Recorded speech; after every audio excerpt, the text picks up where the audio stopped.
Samantala, kapwa itinanggi ng dalawang kapulungan ng Kongreso na meron silang confidential funds sa panig ng Senado.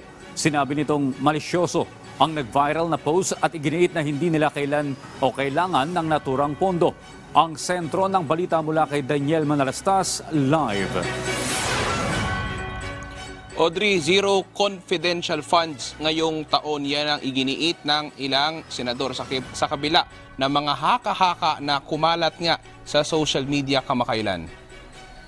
Pumalag ang Senado sa mga kumakalat sa social media na mayroon umanong confidential funds sila ngayong taong 2023. Sabi ng Senado, hindi ito totoo. Tinawag pa ni Senate Secretary Renato Bantug Jr. na malisyoso ang mga post na ito sa social media na nagalayong dungisan anya ang reputasyon ng institusyon. Mapapakita raw ng records na ang MOE ng Senado ngayong taon na para sa taong 2023, ang extraordinary at miscellaneous expenses ay mayroong line item na nakakahalaga na mahigit 331 million pesos at walang line item para sa confidential funds at wala ring intelligence funds. Matatag daw si Senate President Juan Miguel Zubiri sa kanyang pananaw na ang Senado ay hindi kailangan ng confidential funds. Samantala, ang liderato ng Kamara pinabulaanan din ng kumakalat na may 1.6 billion pesos umanong confidential funds ang kapulungan. Wala pong confidential funds ang Congress.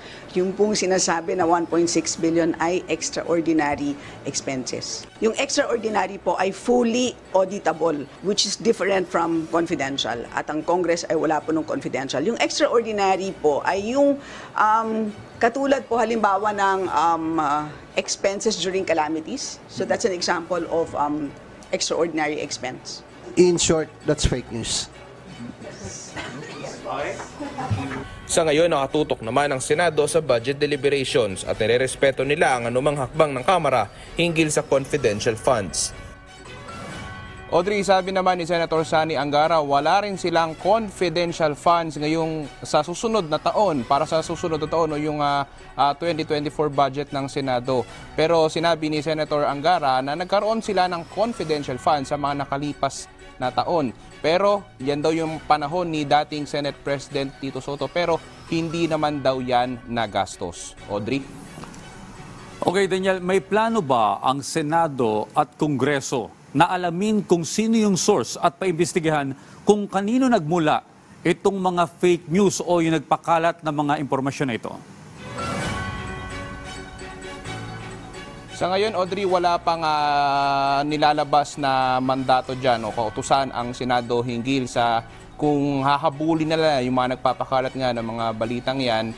Pero tinitiyak naman ng mga senador na wala talagang confidential funds ngayong taon at sa susunod na taon. Audrey?